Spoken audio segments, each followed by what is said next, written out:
মাছটার নাম কি আপনারা কেউ জানেন? জানলে আমাকে একটু কমেন্ট করে জানাতে পারেন। মাছটার নাম আমি জানি না। মাছ বিক্রি করে ওরা বললো যেটা মানে নারিকেলি মাছ।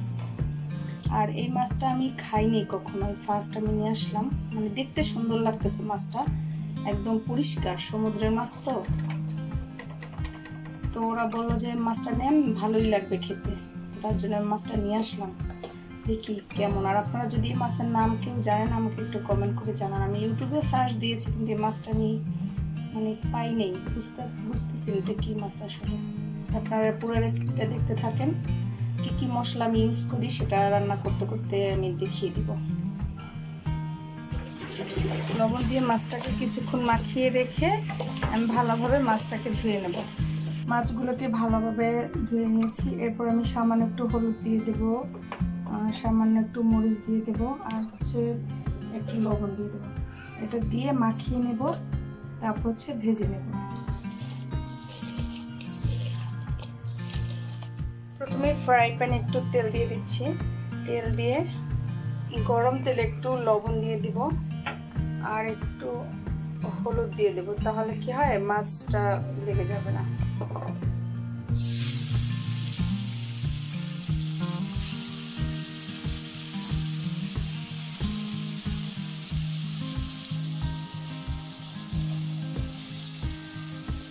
মাছগুলোকে আমি একটু হালকা করে ভেজে নেব। হাই হিটে আমি 2 থেকে 3 মিনিট ভেজে নেব।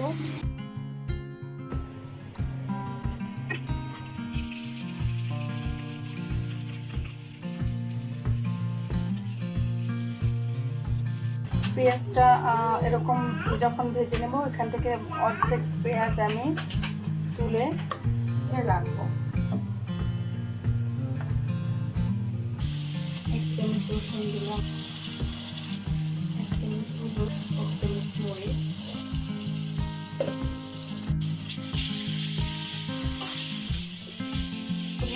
অল্প পানি দিয়ে প্রায় 5-6 মিনিট আমি মশলাটাকে কষিয়ে নিব। মশলাটা হতে থাকুক। এখন আমি কেটে নেব বেগুন।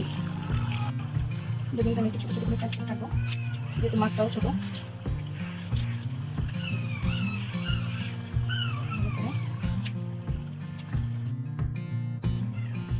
জিরার গুঁড়া দিয়ে দিচ্ছি, কেটে রাখা বেগুনগুলো দিয়ে দেবো।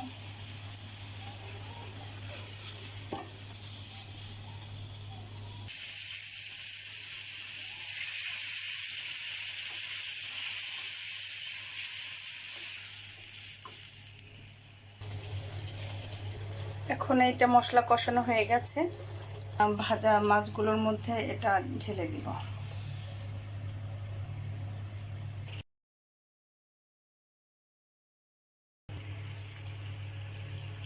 পরিমাণ মতো পানি দিয়ে দেব।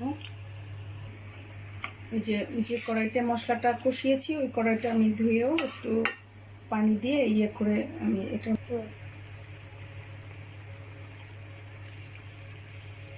যখন বলক আসবে তখন এটাকে ধরে একটু এভাবে ঝাঁকুনি দেব, তাহলে যে নিচের মাছগুলো এখন সব কিন্তু আস্তে আস্তে উপরে উঠে গেছে, এখন আর ভাঙার কোনোই চান্স নেই। এরপর যে কয়েকটা কাঁচা মরিচ দিয়ে দেবো। আর এভাবে একটু ঢাকনাটা একটু ফাঁকা করে আমি রেখে প্রায় 5 মিনিটের মতো রান্না করব।